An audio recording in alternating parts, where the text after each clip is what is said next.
Welcome. My name is Wendy, and I am a co-chair of the Environmental Action Team. Thank you for being here. My job today is just to introduce our speaker, Daniel Einstein, but there's a number of us that have these new buttons, the EAT buttons. So we're on the Environmental Action Team. How about EAT? Everybody who has an EAT button or should have an EAT button, why don't you stand? Just check it out, Environmental Action Team. And you all can join. There's always more work to be done, more fun to be had. All right. And we do eat, it's true, quarterly potlucks as well. No, monthly potlucks, see? Monthly potlucks. All right. So this is Daniel Einstein. He is an associate professor of mechanical engineering at St. Martin's University. He received his PhD in bioengineering from the University of Washington. Prior to his appointment at St. Martin's, he worked in research with over 15 years of experience in interdisciplinary teams in the National Laboratory System at the Children's Hospital in Los Angeles and at the Cleveland Clinic. He moved with his wife from Seattle to a farm in Olympia near Woodard Bay in 2000, where they enjoyed watching the great blue herons from the Woodard Bay colony. In 2006, they moved to their current residence in West Olympia, where their daughter was born. From their front porch, they enjoyed watching the West Bay colony during their raucous breeding season and followed with increasing concern the progressive destruction of their nesting grounds. That concern led to the establishment of the Olympia Coalition for Ecosystems Preservation, focused on protecting, preserving, and restoring key ecosystems in Olympia. Daniel acted as president of OlyEcosystems from its inception until 2022, when he became the organization's first land conservation director. So Daniel is going to talk about OlyEcosystems and the projects that they have here. Daniel. Thank you. Thank you so much. It's wonderful. Sorry. I'm gonna send around a sheet. Sign up if you want to be on our list or on OlyEcosystems list. Sorry. Yeah, you can. If you want to be on our list, actually, you would do us a courtesy of going to the website and signing up, because that way I don't have to type the information in. But yeah, thank you. It's great to be here. And so, is this the way the slides are going to project, or do we have to kind of share screen? Is it always going to be kind of split? Like, it's going to be like this. Okay. So yeah, it's great to be here. I was telling Wendy and some others that I have some history with the Unitarian Church, not this Unitarian Church. I grew up in New England, and my father passed away just this year, and his memorial was at the Unitarian Church in Bedford, Massachusetts. But the relationship really began with my grandfather, who fled Germany in the 1930s with many other Jewish families who were so lucky to get out. My heritage is Jewish, and but he was a dreamer and a thinker, and he lost his business, and he ended up being a sort of a door-to-door salesman in Manchester, New Hampshire, and he would love to sort of stop and talk with people, and he ended up sort of striking up this relationship with a local Unitarian reverend there. And so when he had his own funeral long before I was born, there was both the Unitarian minister there and a rabbi. So anyway, I'm going to talk about the title is Wilderness in Our Midst: Creating Habitat, Cleaning Water, and Supporting Communities in Our Growing Urban Area. And that really describes what we do. Everyone benefits from nature. There's a mental benefit to being out in nature. But nature serves a purpose too in our communities. It does help to clean water. It keeps the temperature down. It performs what we call ecosystem services, and those ecosystem services are particularly important in an urban setting. Because our impacts are also greatest in an urban setting. So our vision is thriving nature and thriving people.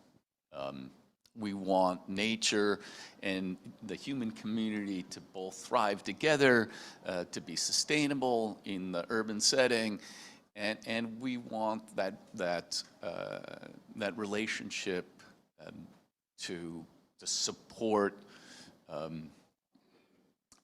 Olympia and the surrounding areas in order to support South Sound. So our mission that sort of comes from that vision is to protect, preserve, and restore the diverse ecosystems in and around Olympia that include the freshwater, shoreline, tidal waters, grasslands, and upland forests that are home to the Pacific great blue heron, cutthroat trout, salmon, and companion species. And it's sort of interesting that we list those 3 species, like why those 3 species? And the reason is we got started with the herons, and the herons connect the water with the woods, as you'll see. They breed in the woods, in the trees, and they obviously live on the water. Salmon, we know, are sort of defining of our region and are a reflection of water quality. And cutthroat trout are a fish that you find in many of the tributaries around here. So for those reasons. But really where we got started was this Heronry, and as Wendy said in her introduction, we watched the threat sort of to this Heronry with increasing concern. But I want to tell you a little story for me about the origins of OlyEcosystems. And that's the connection that I had and continue to have with my daughter. So in 2014, when we were founded, she was 7 years old. And we would sit on our front porch in West Olympia.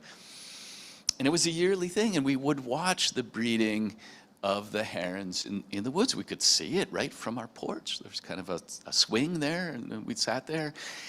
And the breeding of herons, not many people have witnessed this. It's really loud, and it's utterly beautiful. It's unique. You'll see behavior among the herons that you would have never suspected if you'd never seen them breeding. Male and female pairs will get together and they'll touch their beaks together, and it makes the slapping sound like bamboo slapping together. It just fills the woods. It's amazing. And so Violet was my daughter was 7 years old, and we sat there and we learned then that there was going to be this development, and it was going to wipe out this heron colony where their breeding grounds. And I decided that I needed to show her that we could do something. The lesson that I had to give to her was, you can change the world.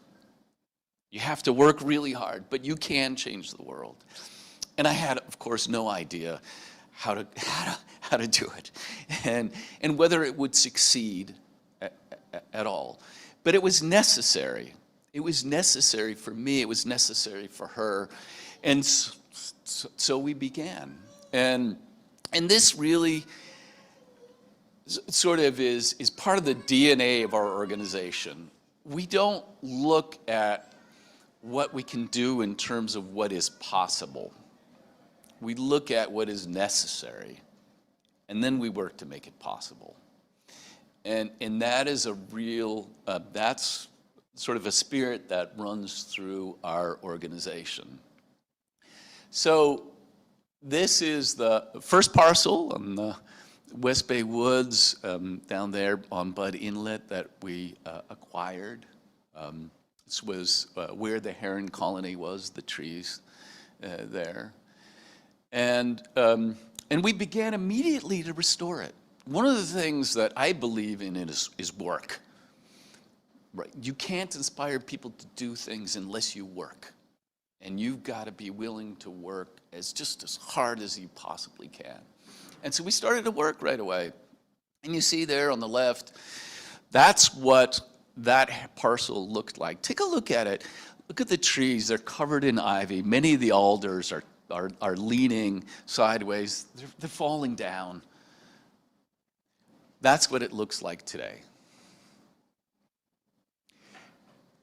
This area is full of these pieces of woods and so forth that are completely covered in ivy, and they get written off. Oh, it's just not possible to do anything with them. You can. You have to work really hard, and that can be the result. In order to do that, we had to work with community. And we worked very, very hard. And this is there a pointer there? There we go. That's my daughter there in the blue with a shovel, Violet. And so we brought people together, and people were impassioned, and we put a lot of work in, and we continue to put a lot of work in. We log over 1,000 volunteer hours every year.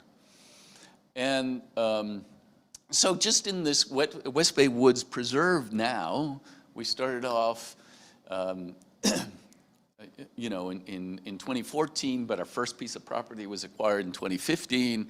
We've now conserved 25 acres in the West Bay Woods. It's a $3 million investment that we've made. Most of that has been private funding. We've restored 8 acres. It's actually a little bit more than that. There are a couple areas that are behind fences right now that have been restored but aren't open to the public quite yet. We've built 3 rain gardens, many volunteers, thousands and thousands of plants, and we invest in the community. We've spent over $350,000 just on local businesses and labor, and we're probably going to spend close to $100,000 every year for the next 10 years or so in continuing that work of restoration. This is what the parcel map looks like today. Now I have to tell you, this 25 acres it's right in downtown, essentially. It's right on Bud Inlet. You can walk from there to downtown, and I do it routinely. If we had to start again today, it probably would have cost us twice as much, right? We got started just in the nick of time. And this whole community is at a tipping point, I think. The kind of urbanization that we see in Seattle and Tacoma, it's coming, and it's coming quickly. And I think you all can see that. And so getting ahead of that is going to be our legacy, our generation. What we do now will determine how much open space, how much nature there is in the city that will be here tomorrow. So I want to talk about ecosystem services. It's great to have the woods. It's great to have this habitat for the herons. But Western Olympia is like a lot of the older neighborhoods in Olympia. There's no stormwater infrastructure whatsoever, right? And where there is, your stormwater gets collected into a pipe, and that pipe just shoots right out into Bud Inlet.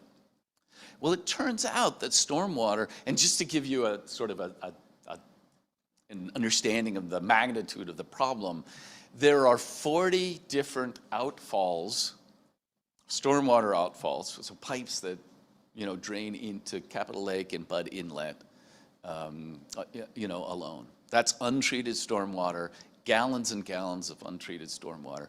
Well, stormwater is toxic. It carries, you know, everything that's on the road, all the byproducts of combustion from our combustion engines. But lately, a lot of research has focused on a compound called 6-ppd quinone.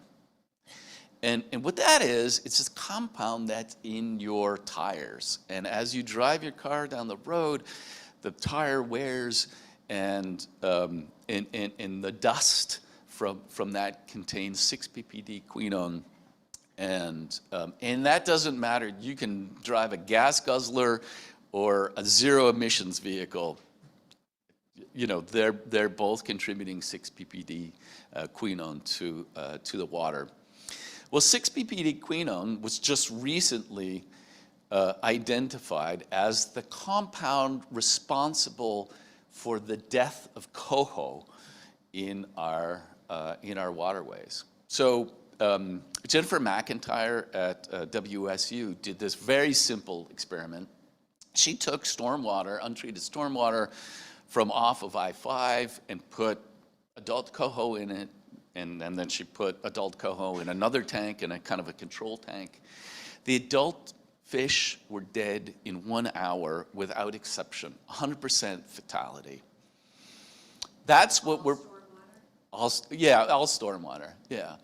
So coho are particularly susceptible to this particular compound. But it just gives you, as opposed to, you know, Chinook and some of the other types of salmon. But coho is the native run here in Butt Inlet, in Percival Creek. So stormwater, treating stormwater, detoxifying stormwater is critical for the survival of salmon. And it's an urban problem, right? Rural communities contribute their fair share of contaminants, don't get me wrong, but they're different, right? Stormwater is an urban problem. And so West Olympia, like many neighborhoods in Olympia, there's no stormwater infrastructure. The woods now, the West Bay woods, have become that infrastructure. We're rerouting stormwater in through the woods so it can percolate through the ground where it's detoxified in the soil by fungi and other soil microbiology. And so we've constructed these rain gardens. We're constructing a few other big ones. The property that you probably see on West Bay Drive, if you guys, I'm sure you all go down the hill there to West Bay Drive to get into town. And there's a property that we own there now that used to be the offices for the plywood lumber mill that was across the street. We own that now. We're going to be building a stormwater park there eventually. And just to give you an idea of the stormwater input that we're going to treat in that space, there's a pipe that comes down the Woodard Pathway right now. At peak flow in the wintertime, there's 2.2 acre feet of water, untreated stormwater, that goes through that pipe every day. So imagine 2.25 acres, a foot deep. That's how much water, untreated water, is going into Butt Inlet directly down that pipe.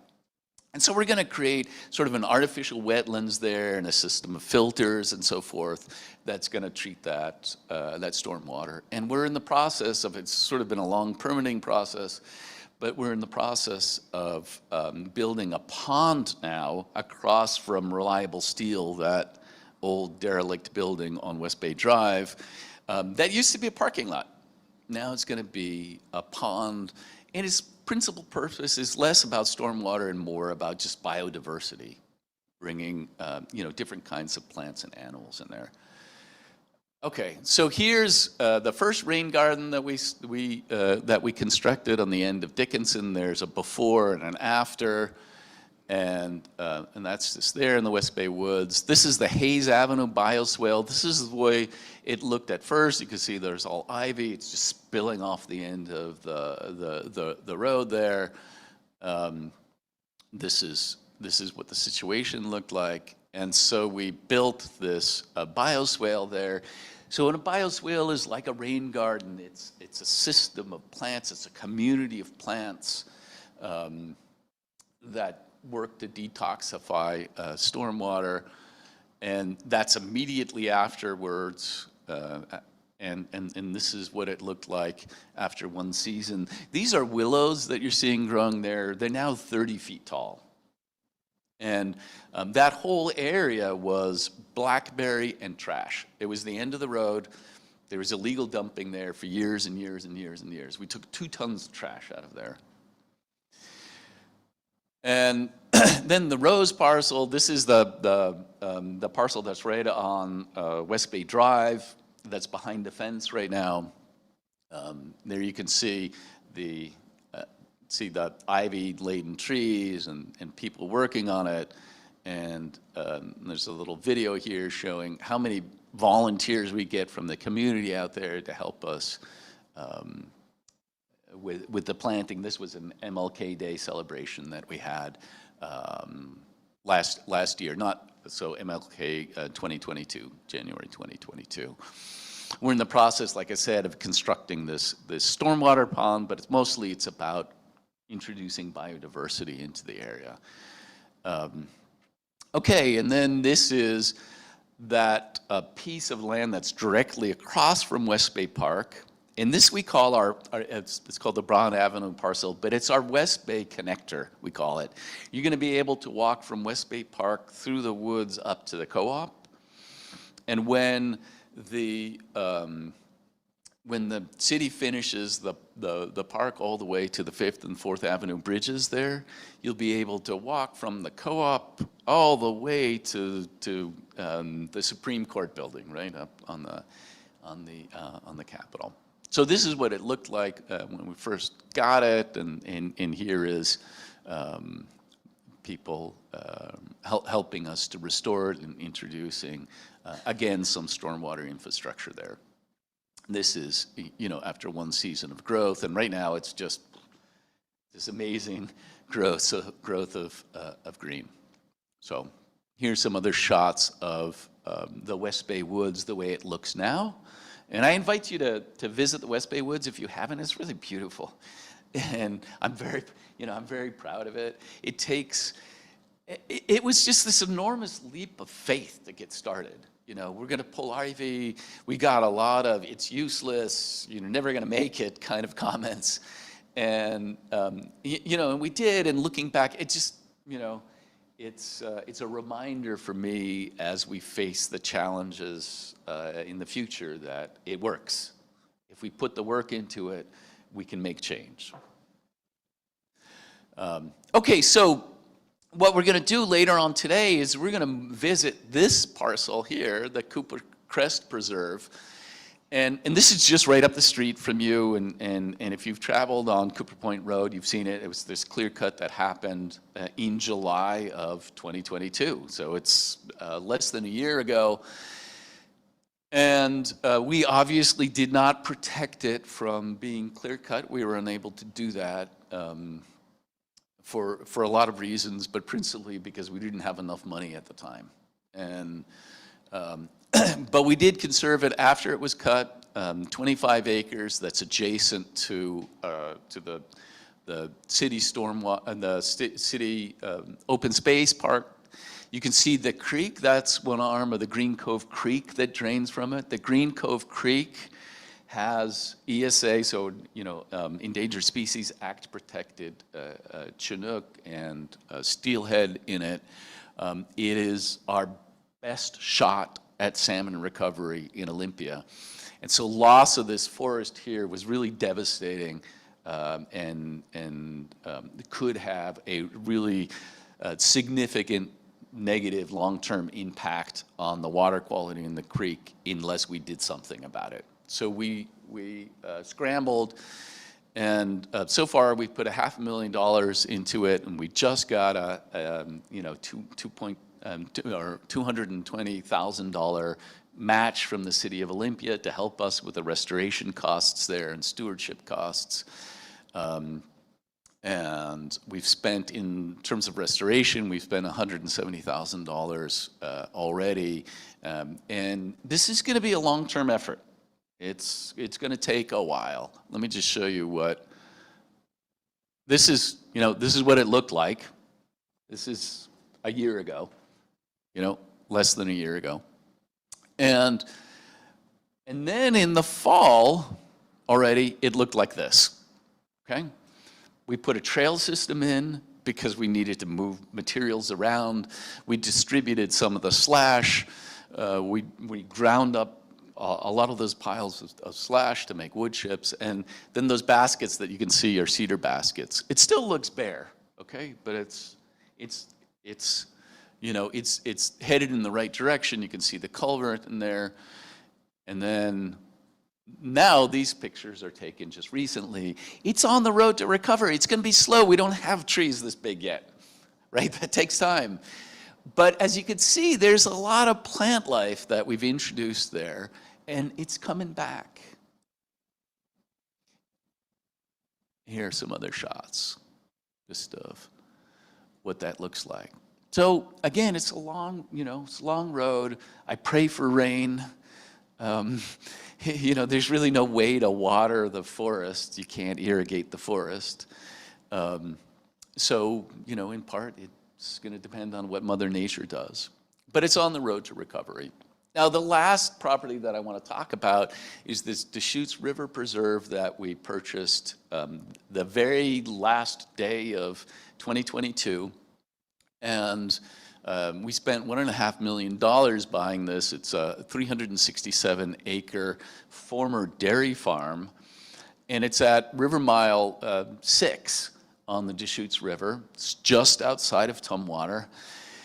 And it's a really, really unique property. You can see those. So our property is the one that's outlined in yellow, and Capital Land Trust has those properties that are outlined in green, okay? So it's additive to Capital Land Trust's preserve there, the Stewart Preserve. And you can see it's right along the Deschutes River. In fact, it has a mile of frontage on the Deschutes River. And then there's a creek in there. You can see sort of the blue squiggle line. It's a little bit longer than that. It's 1.25 miles of the Ellwanger Creek. It's almost the entire thing. We're like 1/4 mile short of having the whole creek from the headwaters to the confluence with the Deschutes River. And that's a cold water creek. So it's fed by spring. And people who know salmon know that cold water creeks are really important because temperature is a problem for salmon. Elevated water temperatures is a problem for salmon. And so this is an area that, when restored, will provide a cold water refuge for juvenile salmonids, in particular coho.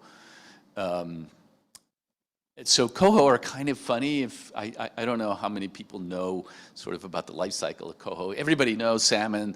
They spawn in the streams, and they migrate out to the ocean, and they come back.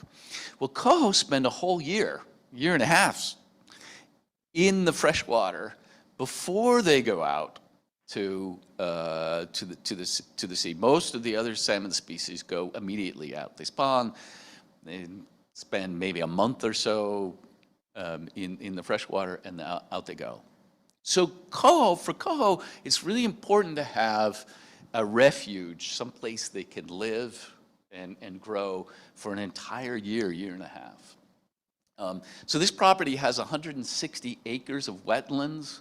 Of that 367 acres, 260 acres are in the 100-year floodplain.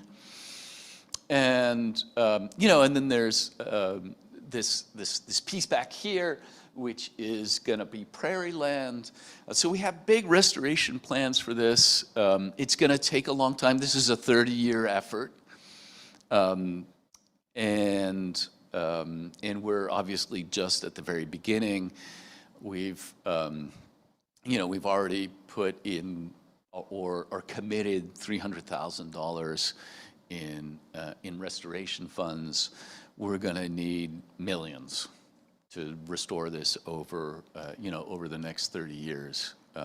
And there's an interesting project that's being looked at right now to sort of reconnect the Deschutes River. You can't see my pointer, but reconnect the Deschutes River into this floodplain so that when the floodwaters are high, the Deschutes is a very flashy river, right? It's very prone to flooding. And so when the floodwaters are high, the water will spill over into the wetlands where it will sort of decrease the surge. The wetlands hold the water for a longer time. So we go from a situation of highs and lows to one that's more even in terms of in-stream flows downstream. And our goal there is to promote beaver activity. Beaver usually aren't welcome in the city, but here they're going to be welcome. And they're going to do the majority of the work for us long term, because they're going to be here long after we are not. And so we're just beginning to get started with that. I just want to show you a few pictures. Come on, there we go. So there's a little clear cut there in the center. We're looking at the wetlands. There's the Deschutes River. Here you see the Deschutes River on this side. Here's this beautiful pond. And it was interesting, we had the Ellwanger family out there. So this was the Ellwanger family farm. And, well, I don't want to make too much of a story for it out of respect for your time. But anyway, they said, oh, there's no way that Dad would have let this pond be there, because they had channelized the creek to drain the fields. That's what they did back in the day. And so the beaver are already getting started here. That's their work.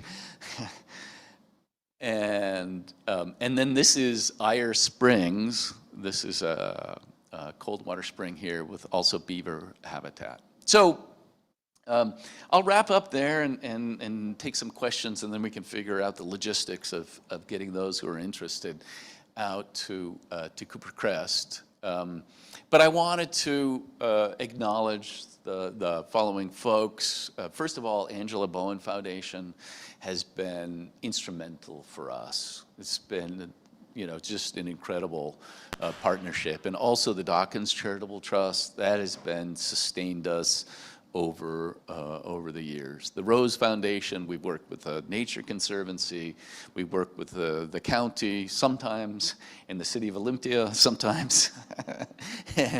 and Marshall Middle School has been really great. They're right up the street here. And there's a program they have called the Citizen Science Institute that my daughter went through. And we put those kids to work, and they love it and they do good work. They have a native plant nursery now, and we buy them out every single year. And it's a big program. Thousands of plants we get from them. They're just great. Squaxin Island Tribe, obviously. And then just tons and tons and tons of people in the community who donate their time, who donate their money. It's just the community support has just been tremendous. So with that, thank you. And if you have any questions, I'd be happy to take them.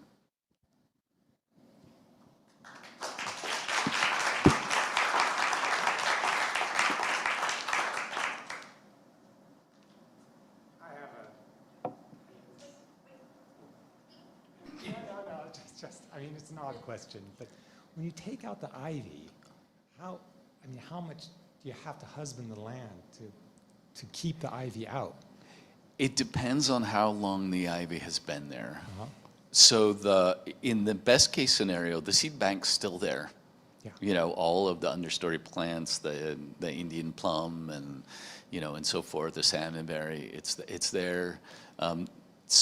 in some cases where the ivy is just a real thick monoculture, you have to, you've got to replant the entire understory. But then once you replant it, will it then take over from any, like, I mean, there's going to be like little ivy shoots in the soil that's going to... Oh, no, you got to get it all. You got to get it all. No, you have to keep going back. You have to keep going back, but not, the work reduces year after year. Okay. So, yeah, we do, typically we'll clear an area and we compost all the ivy on site. What else can we do with it? And it's like a 2-year cycle. And you go back and, whatever shoots you missed, you pull them up. And it works. I mean, you can win with ivy. Ivy is, in fact, my favorite invasive species, right?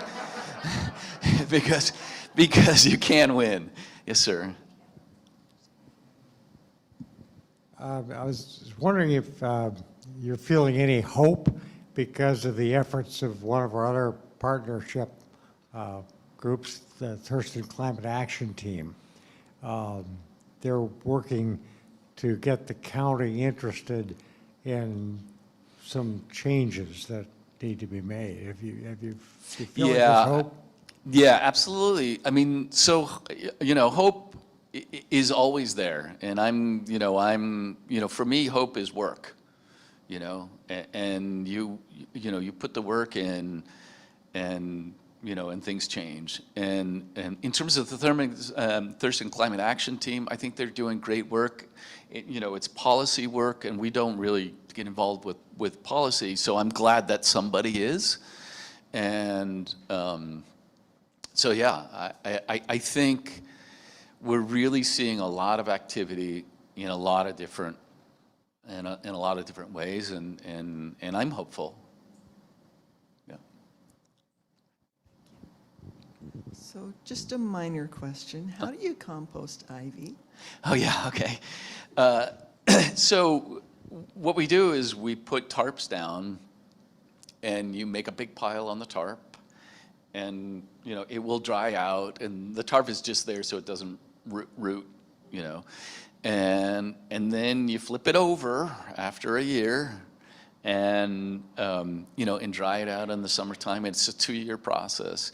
Now, if you can't get a tarp in there, you build a kind of platform out of wood, make a bunch of logs, so you stack it up so the pile is elevated off of the ground. It works. It's a long process, but when we started going, invasive species, you can't put them in your green waste, right? They've got to go into the landfill if you're going to get rid of them. And that quickly became way too expensive. So, we just pulled tons of ivy, tons and tons and tons of ivy. So we had to figure out a way to compost it, and that's the way you do it. But you do have to go back afterwards, and you gotta, if there's some little shoots, you pull them up. You gotta tend the piles a little bit. Yes.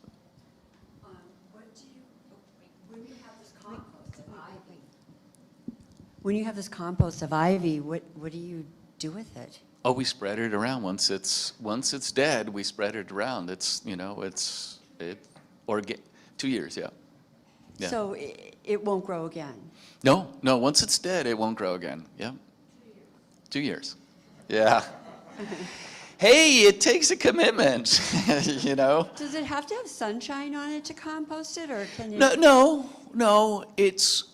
Sunshine is helpful because it dries out quickly, and that'll kill it rapidly, unless you get a combination of sunshine and wet, and that's the worst combination because then it grows really well. But yeah, we just we spread it out as compost. And do you put anything into the ivy to make the compost? No. Or you just do ivy? Just ivy, just a pile of ivy. Yep. And I had another question. What are the native plants that you're planting? Oh, everything. Yeah, everything that you would find in the woods here. Everything from the emergence to the woody species, everything. And if you go down the end of Dickinson or even Hayes to visit there, pretty much every understory plant you'll see, we planted. because ivy is it's just like a monoculture. So plants, not everybody knows this, but plants fight a form of chemical warfare with each other, right? It's called allelopathy. And they're emitting chemicals into the soil to discourage the growth of other species. And ivy are great at that. Ivy and Scotch broom, they're champs at that. So when ivy gets established as a monoculture, you'll see no understory. As a matter of fact, you go into the West Bay Woods and you'll see these big, tall trees, and there's no kind of medium-sized trees there because they never got an opportunity to get started. And so anyway, really important to get the ivy out. And you can win with ivy. It takes a lot of work. But we need to change our relationship to nature. We need to become stewards. We need to start seeing the woods around us as our gardens that need tending. And blackberry bushes? Blackberry bushes fight back. They do. Yeah, so those you have to, you have to dig out, and if you leave a little piece, they'll come back, and you got to dig them out again and again and again. We do, where we have large expanses, like at the Deschutes Preserve, the bigger preserve on the Deschutes River, we have maybe 25, 30 acres of blackberry altogether. And so it's that we can't grub by hand, and so we mow it. And if you mow it repeatedly, then it will eventually die. Good Yeah. to know. Yeah. Good to know. Yep.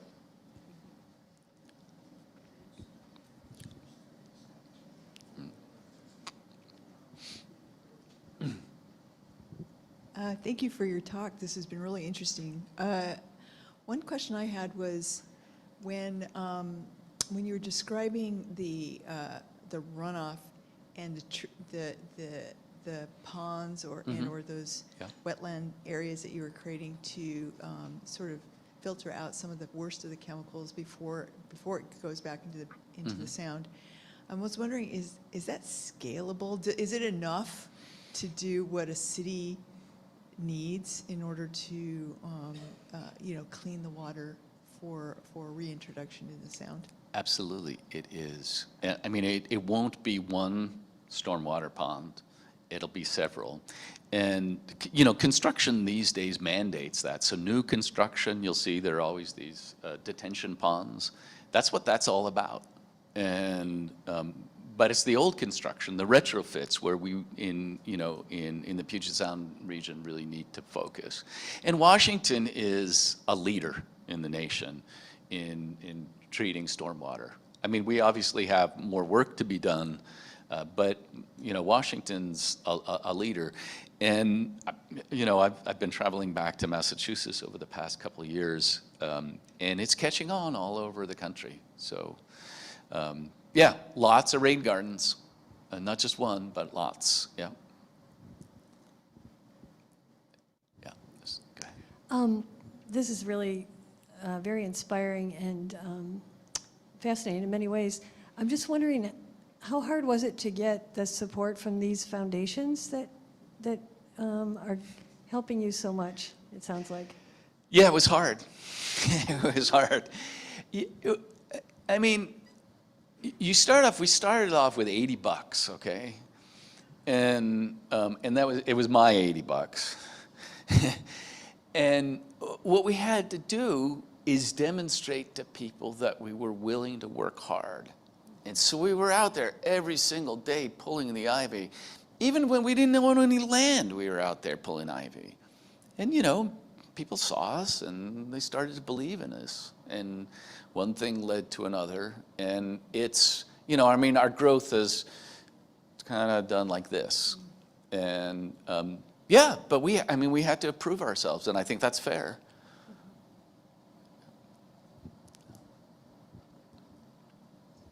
I think Leslie has a... I had a question. Okay, I've good. been waiting. Okay.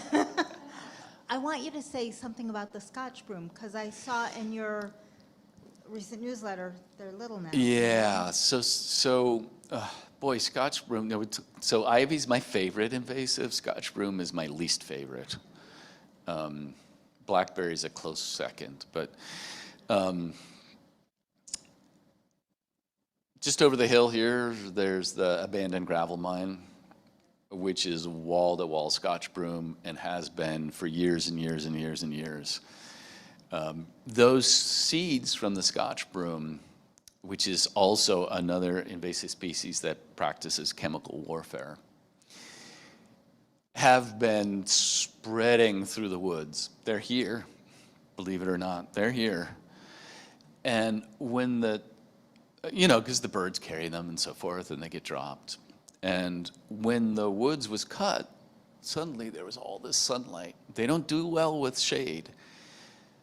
There was all this sunlight. We've pulled, I don't know, 40, 50,000 of these little Scotch broom like this so far, and we're not done yet. So we're doing a work party every single week until we get it done. Because if you let the Scotch broom get this big, you need a special tool to pull it up, and it takes 10 minutes per plant, right? That times 50,000 is a lot of time.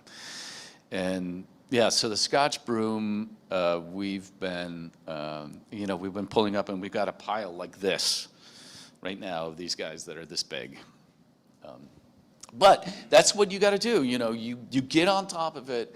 You have to take control of a site at first. You can't say, well, I'm tired, we'll get to this next year. Can't do that, right? You got to get on top of it just as soon as you can. And when you control it, then you can start to relax. Yeah.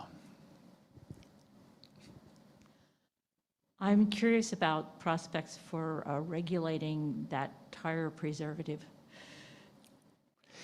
Yeah, so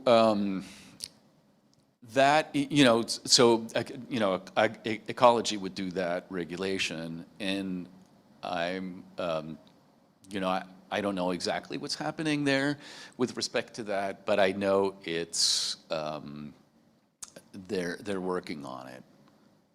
So is that like in their water quality, or has it been Yeah, water quality. So yeah, and ecology's got big. A lot of money for stormwater, stormwater treatment through green infrastructure and so forth, and particularly focused on treating 6-PPD. So it's they're on it. They're working on it. Okay. Yeah, and it's pretty recent. It's like everybody knew that stormwater was a problem. And it took years for them to whittle it down to that one compound.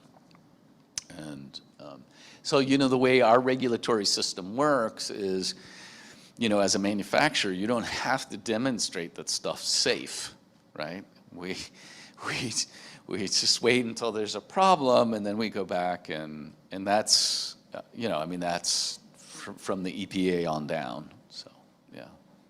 So one of the things that I've learned about 6-PPD quinone is that they're looking at reformulation, because adding it to the tires makes the tires last longer.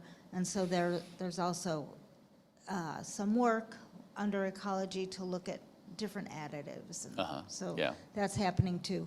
Did you have a question? Okay, after Paula. So where do these things like the tire preservative, what happens to them when they go into a filtration pond system? Do they break down? They do. And it's the fungal communities in the soil that do the work. Yeah, so fungi, maybe you've heard of them being used even for compounds like associated with Hanford, for example. They can break, these, and they're all long chain, organic compounds. These, 6-PPD and all the hydrocarbons and so forth. Yeah, and the fungi break them down into their constituent parts. I do. But it takes time. So that's why you need the pond, because the pond sort of increases the amount of time that the water is interacting with the soil. Yeah. And the bigger the space you can have, and that's why the woods is such a great filter, bigger space you have, obviously, the more you can kind of treat and the longer the water has to interact with the soil. Yeah. Yeah, I was wondering about the metals. Like what does the metals flow into your? Yeah, they do. And so metals, you can't, I mean, it's an element. You can't break them down any further than that. But they get immobilized in the tissues of the plants. Yeah.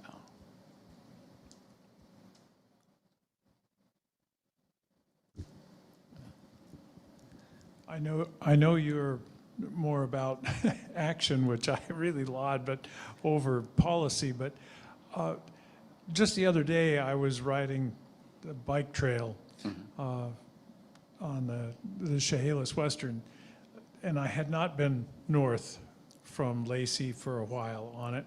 And I discover here's this big subdivision where the last time I was there was woods. Yeah. And what, is there restrictions around, you're talking about these settling ponds and all, but the more pavement they're allowed, the more, if they're not forced to put in trees and replant things around, what is there in the community that controls what they are actually doing so that you're not playing catch up?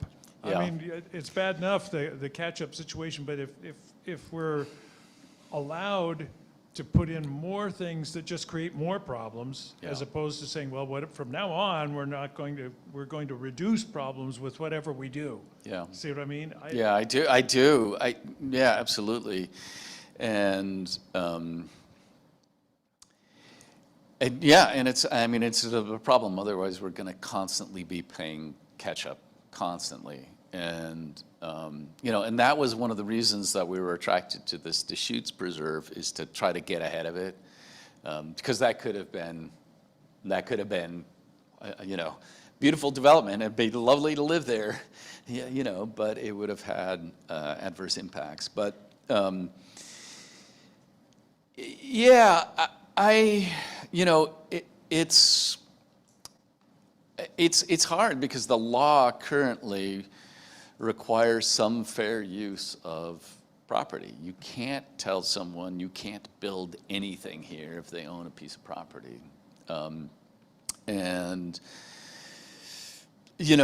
simultaneously, people or communities are struggling with affordable housing. So there are all these issues, and I don't have a simple answer. All I can say is, this is what we're focused on, and I applaud others who work on, policy at the city and the state and in federal levels. Yeah. Got another question here. Okay.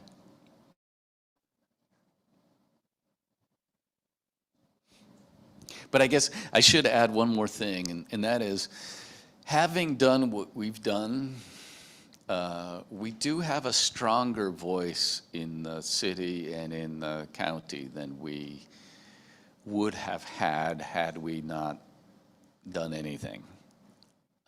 And I'll just leave it at that. So Joe Joy online asks, is OlyEcosystem actively engaging with the developers planning the 200 plus apartments on West Bay? For example, suggesting treatment of runoff? Yeah, so thanks, Joe. I know Joe. So it's 478 units on West Bay, not 200, regrettably. And we've tried.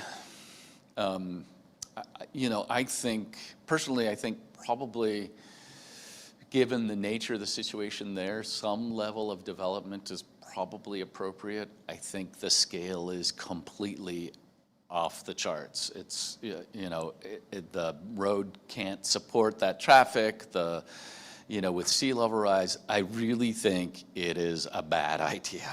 And we have done everything possible to, you know, to let the city know what our position is and to let the developer know what our position is. We can, you know, we continue to talk with them. And so, yeah. Are there any more questions? Oh, Back to Scotch broom, your favorite least invasive, your favorite. My your least favorite. Your least favorite invasive. What do you do with it? I mean, there's got to be as much Scotch broom as there is ivy, and if you can't compost ivy, you definitely don't compost Scotch broom. Well, you can definitely compost Scotch broom. Well, you have to get it, first you pull it before it goes to seed.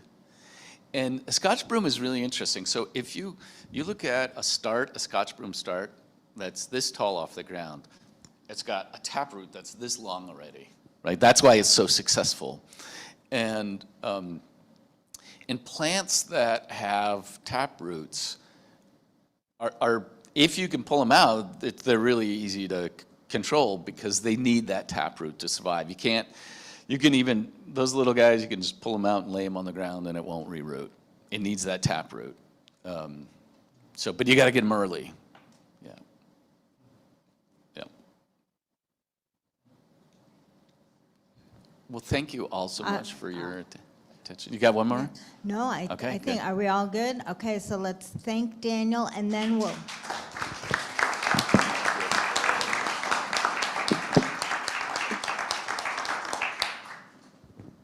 Thank you so much, Daniel. And if people want to go see Cooper Crest and what's been done there, we can stay here and we'll talk about getting over there.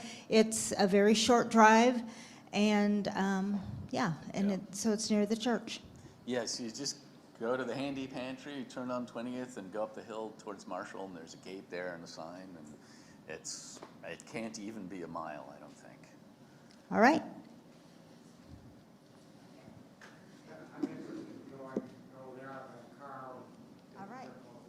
All right. Yeah, I just have to get there before others so that I can open.